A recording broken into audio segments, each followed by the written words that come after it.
All right, I got another talk or discussion about this episode in this prisoner rewatch that we're doing.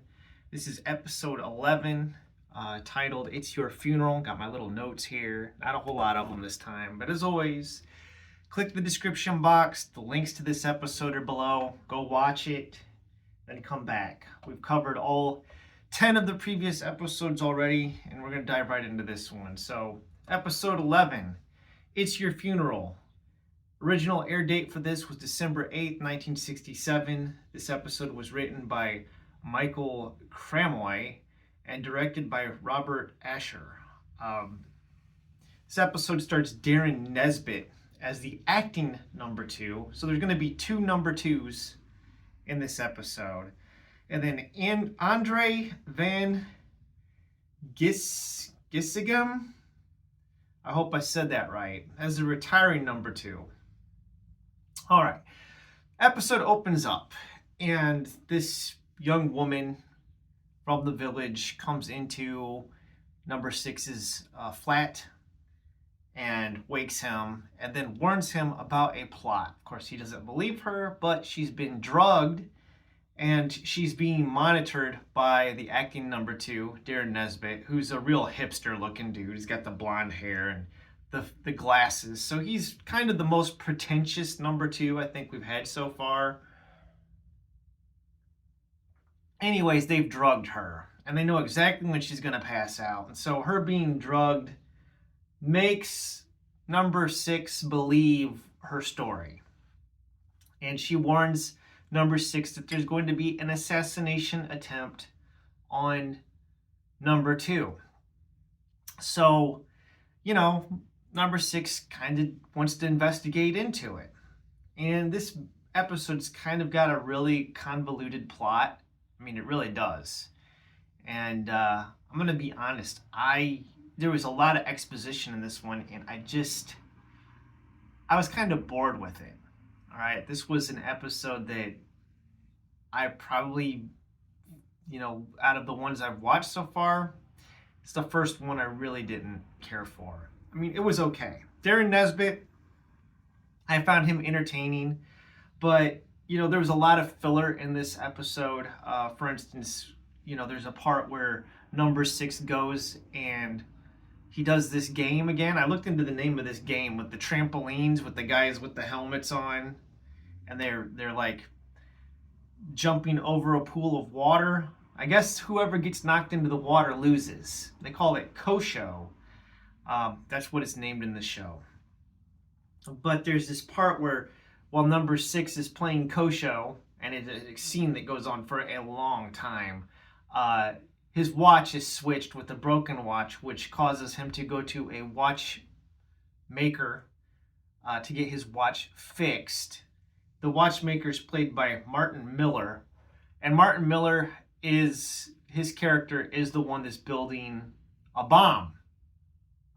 All right, the watchmaker's daughter is the one that came to warn number six about the assassination plot. Her name is Annette Andre. So anyways, what ends up happening is that number six goes to warn number two, or the acting number two, that there's an assassination attempt, and he tries to make number six feel like he's crazy.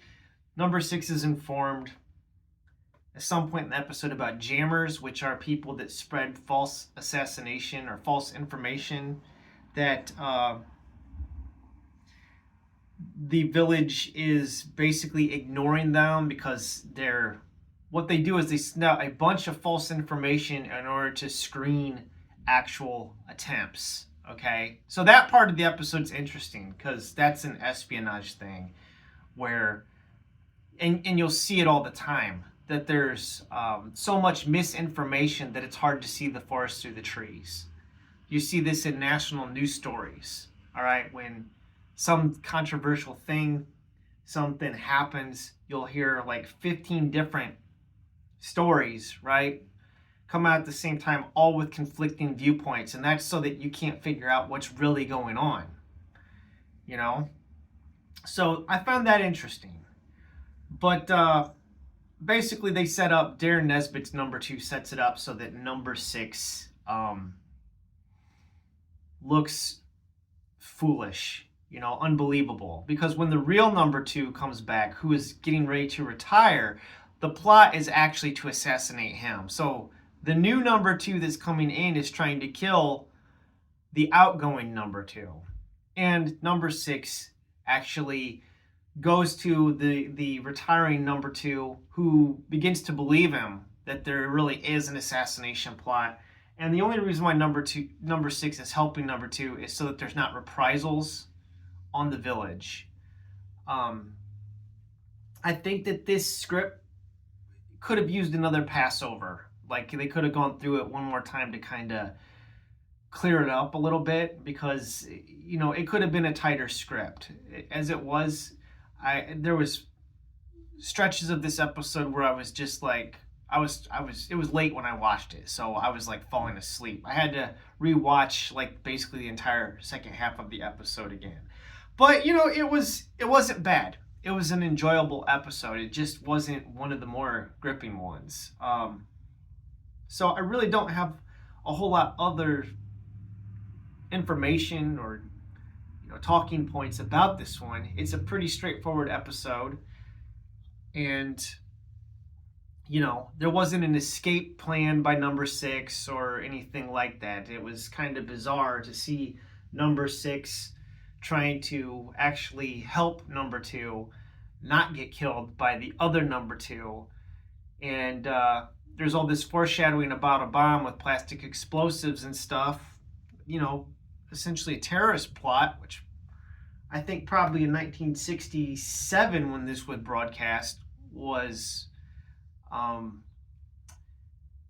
it would have seemed more, what's the word I'm looking for, gripping than it is now. I mean, we're used to this, like terrorist bomb threats and stuff are such a staple of the modern world in this post 9/11 world that we live in, that it doesn't seem as exciting. I don't know if exciting is the right word for it, but, you know, we foreshadowed this bomb in this episode that never blows up. I guess that's what I'm saying, is because number 6 gives the retiring number 2 the detonator, so that the Darren Nesbitt's number 2 is kind of like caught in the situation, like, oh crap, I didn't see this coming. Like, this guy's got his ticket out of the island. Like, this didn't go according to plan. So that's really it. All right.